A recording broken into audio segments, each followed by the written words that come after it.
Okay, so a couple of things. By and large, guys, a really good job introducing us to oral tradition and to some of the major sort of cultural issues at work in this epic. There are a couple of things that I want to expand on a little bit here, though.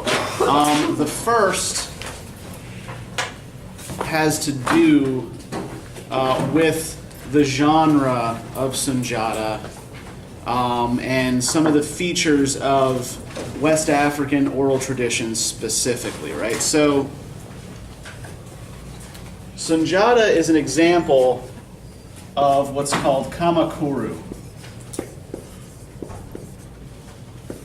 Kamakuru means ancient speech.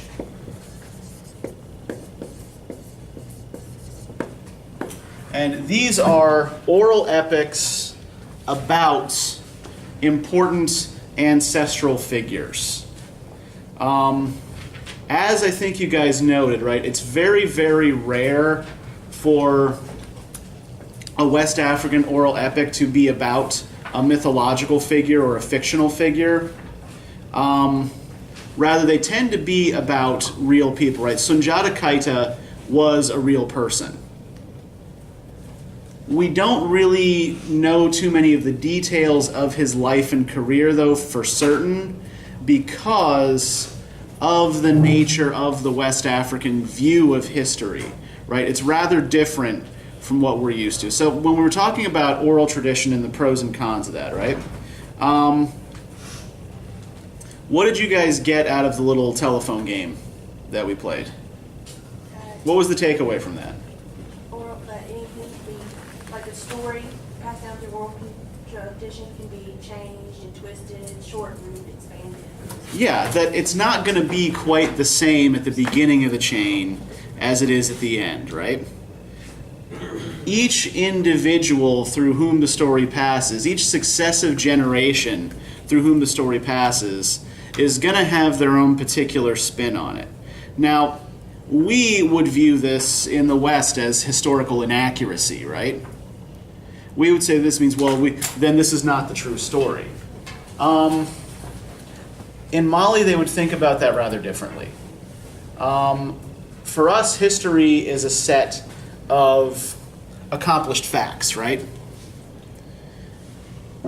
In a lot of more traditional cultures in West Africa, history is more of an ongoing process, right?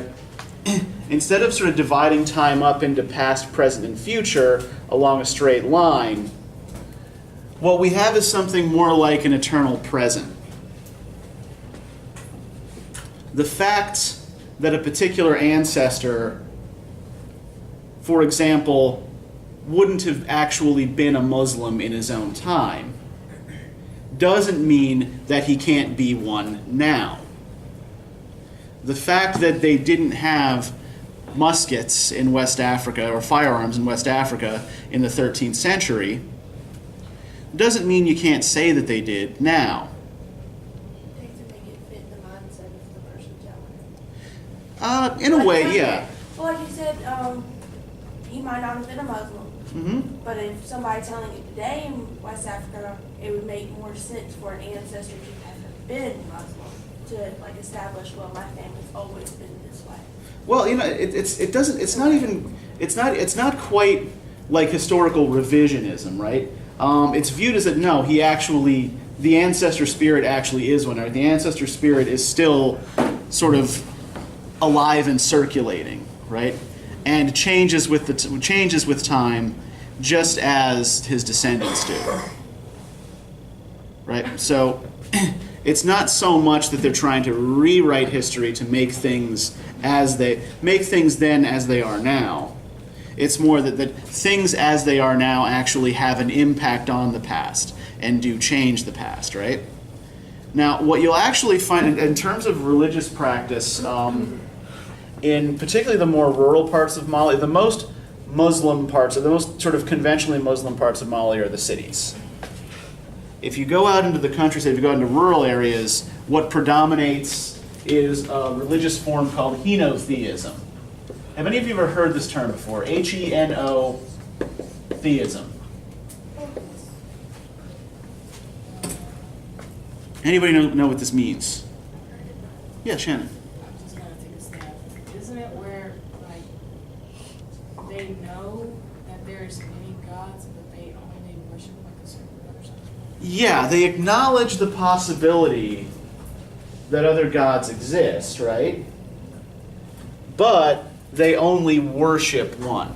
So a lot of Malinese who even regard themselves as Muslim don't discount the possibility that there are other gods, as Allah is just the God that we worship. Right, so that's a little unorthodox in terms of Islamic belief. You have a Daisha. You know what like Hinduism is in a way, like because whenever I would talk to like my friends that are like Hindu, they'd be like, we're not polytheist. Like we have one God, but it's like a lot of. That's not quite the same thing. What they're saying is that there is one God who has many different aspects, right? That all beings are part of one sort of larger, powerful being, right? Or larger, powerful reality. This is saying that it's possible that multiple gods exist, but we're only going to worship the one. So this is why you will often find in Kamakuru, like Sunjata, a kind of conflicting religious sense. There are times when it's going to appear Muslim. There are times when it's going to appear West African pagan, right? It works in both traditions. Now there's another thing about sort of the genre and structure here that I want to talk a little bit about. What do you guys notice about what's going on in the margins of each page here? Yeah, do any of you have any idea what that means? Pardon? It changes slightly, right? It changes up a little bit. Okay, so I actually had a handout that would explain this for you pretty well, but it's sitting back there soaked in coffee.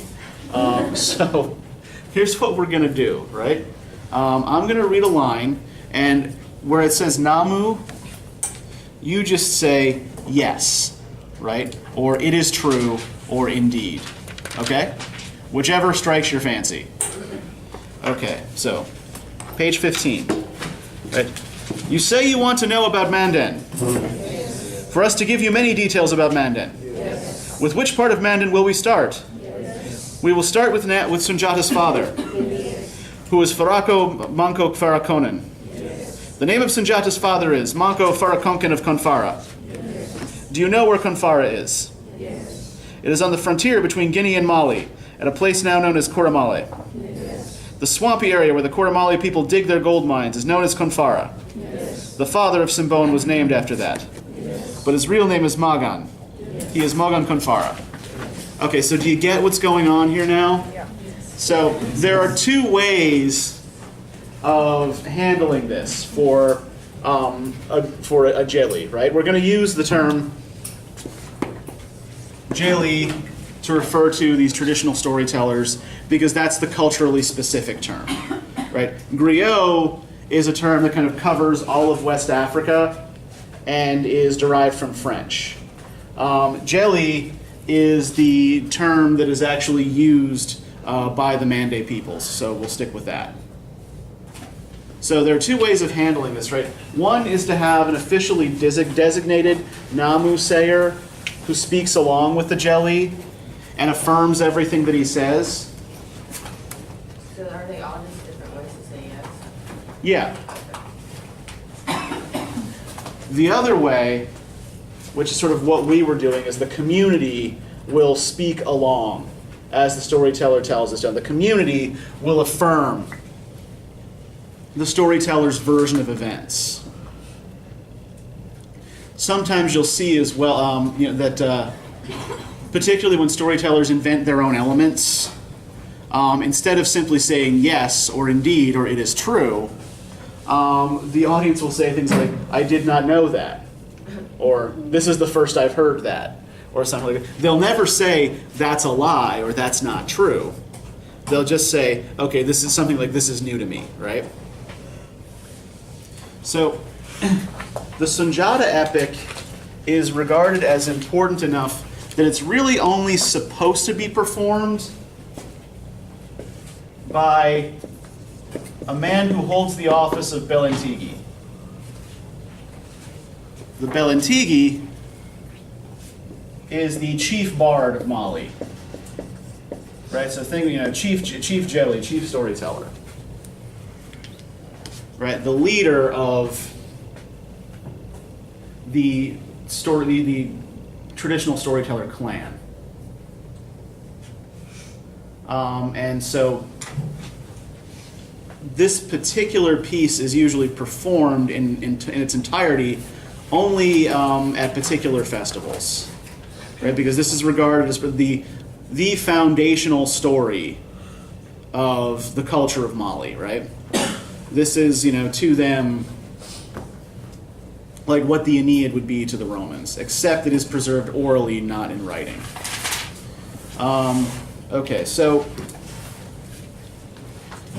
a cultural concept I want you guys quickly to grasp as well. We talked about family, and I like that you use the specific term for the kind of polygamy that is practiced among the men. Right, polygyny rather than mere polygamy. Right, so men can take multiple wives. However, the number of wives a man has is indicative of his social status and his wealth, because they have to pay a bride price. Right, it's sort of the opposite of what you tend to find in monogamous cultures, right, where a man can take only one wife. Right, the tradition in those cultures was often for the woman's family to provide a dowry.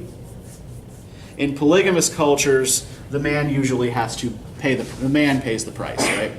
The man's family pays the price for the bride.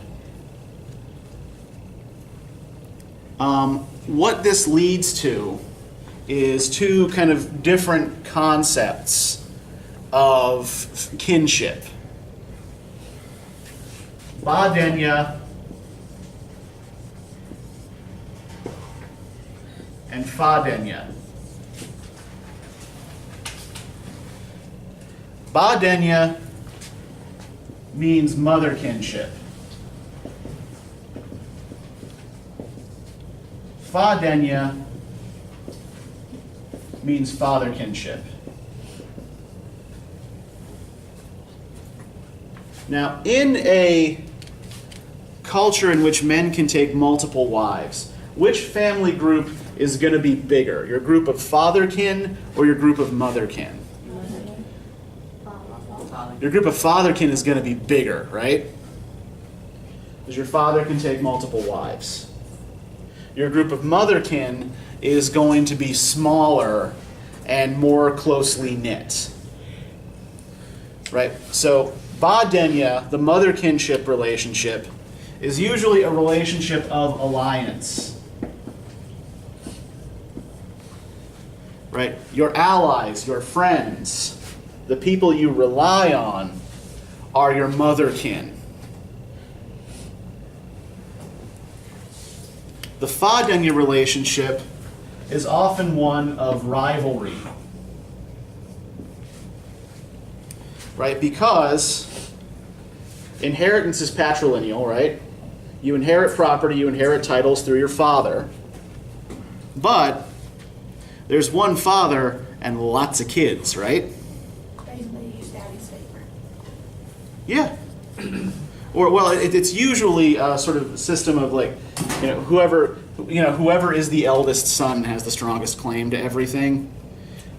This is one of the reasons why the other wives in Magan Konfara's family are so keen on trying to keep Sunjata from being born, right? Because if Sogolon Kande has a son before they do, her son becomes the heir, right? Her son basically gets the title and the property. Her son gets to be king. And this is why they try so hard to drive him out, right? Because he's the oldest son with the strongest claim. So, to give you an example of how these mother kinship relationships work, right? The importance of mother kinship, right? When Sunjata is unable to walk, what is it that drives him to pull himself up? Yes, the women making fun of his mother, right? The insult to his mother is what encourages him to find a way to get his ass up off the floor, right? Right, now he's been rendered lame by magic. The other one. Yeah.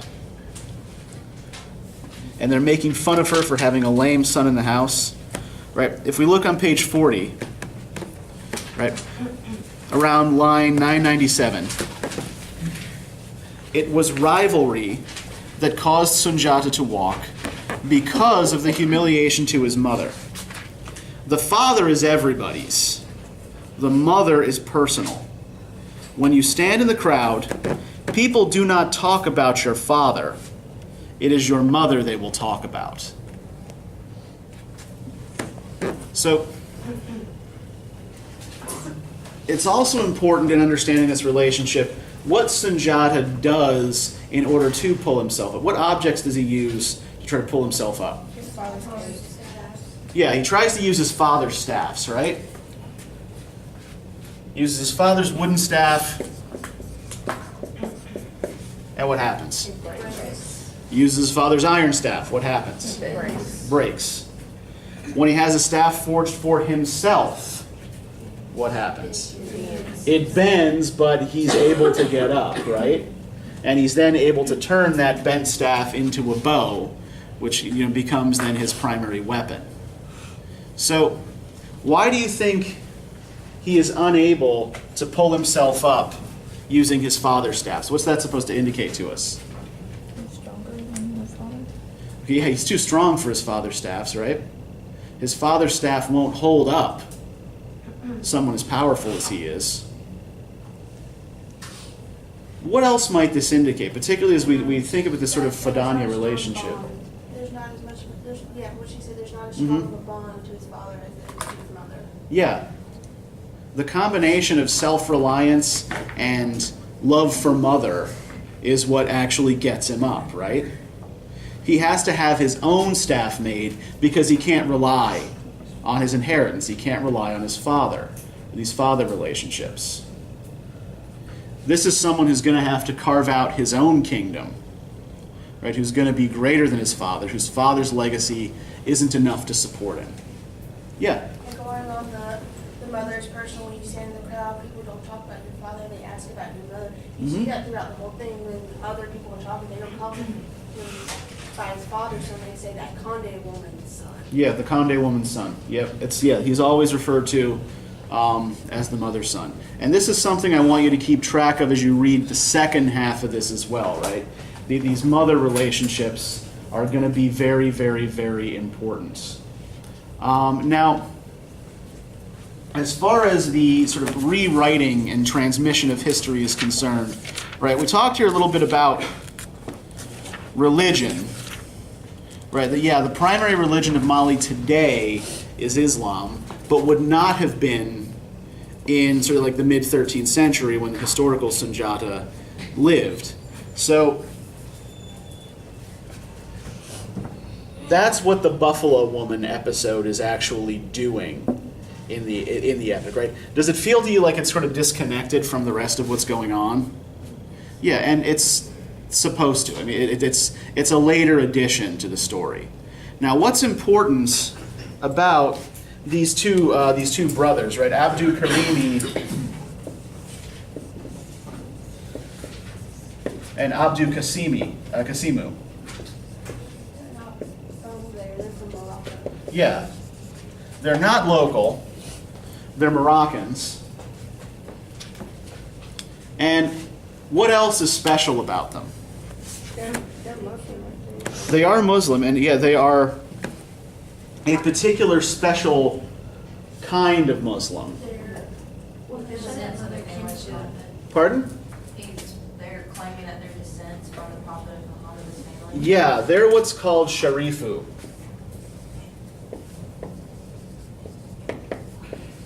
Sharifu. Now, the Prophet Muhammad did not have any sons, but he did have daughters. And so sharifu are those who claim descent from the daughters of Muhammad. Right? So these guys are in the sort of direct bloodline of the founder of Islam. Right? So this is the reason the chief of this village doesn't want them to go out and hunt the buffalo woman. Right? He is concerned that if sacred blood is spilled in his village, right, then it's going to curse him and his people. But yeah, the primary purpose of bringing these Sharifu brothers in is to more directly connect Sunjata's own story to Islamic tradition. Right? That his conception was brought about through the intervention of these two Sharifu.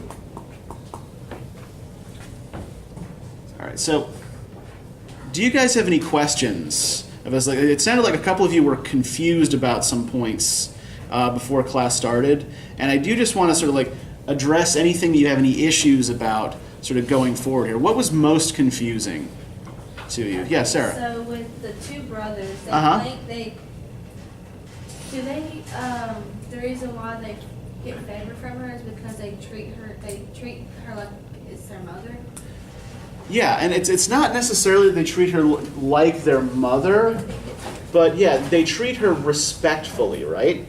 So, what is she afraid is going to happen if she's killed?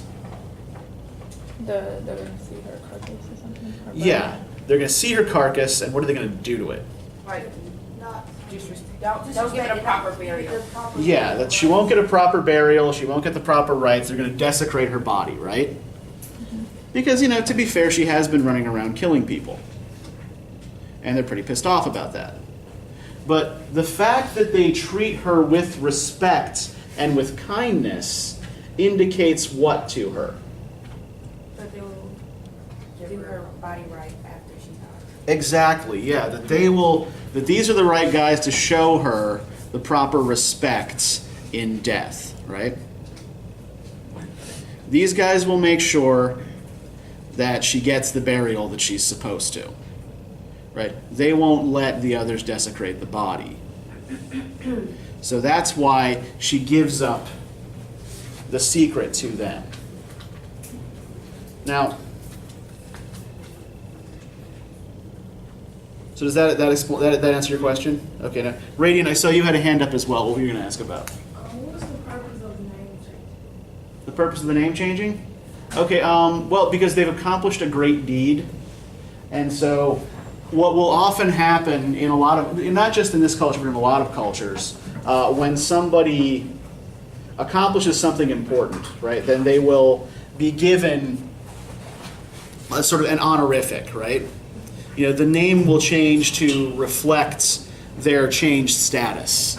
Something like the way the ancient Romans used to do it, they would just add another name to your already existing names, right? So you knew that a Roman was of really high status if he had 7 or 8 names. In this case, yeah, they just changed the guy's names altogether, right? Once they have killed the buffalo woman. It's like, yay, you have done a great deed. You have new names now. We do that today. You give Judy Dench, she's the day Judy Dench. Well, Or Ian McKellen. Yeah. Although that's the conferring a title on someone famous. Yeah. Any other questions? Yeah, Barry. The woman and the buffalo themselves, how do they work? Because they seem to be the same person, but in different places. Oh, yeah. Yeah, and They have two physical forms that aren't. yeah, the best answer I can give you to that is magic. Right?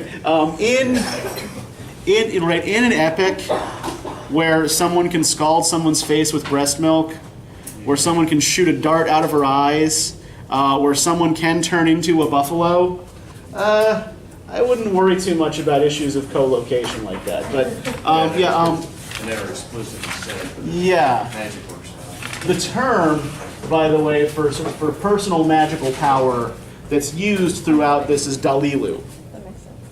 Right. So whenever somebody refers to someone's Dalilu, they're talking about sort of like that person's magical ability, that person's magical energy. Ashlyn, you had a hand up as well. You were about to ask a question. How would you divide this like down the middle? Because I pretty much almost finished because I wasn't sure how. Okay, what I was expecting you to have read for today was up to Sunjata's exile. And because, we had the quiz and the presentation, that means that we don't really have too much time to dig too deeply into the beginning part of the epic either. So we'll pick up some stuff about that next time as well that we just don't have time to talk about today. But up to what I expected you to read for today was up to the point that Sunjata gets kicked out of the Manban. Yes, Corey. And for the class after Thanksgiving, do you want us to have both of the short stories read?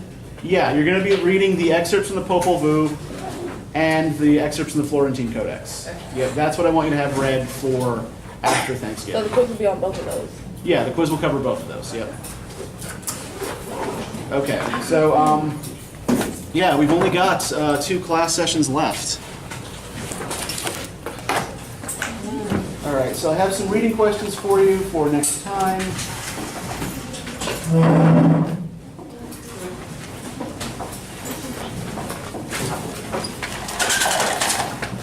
In the following portion of the epic, you will meet Sunjata's great enemy, Susa Sumaworo.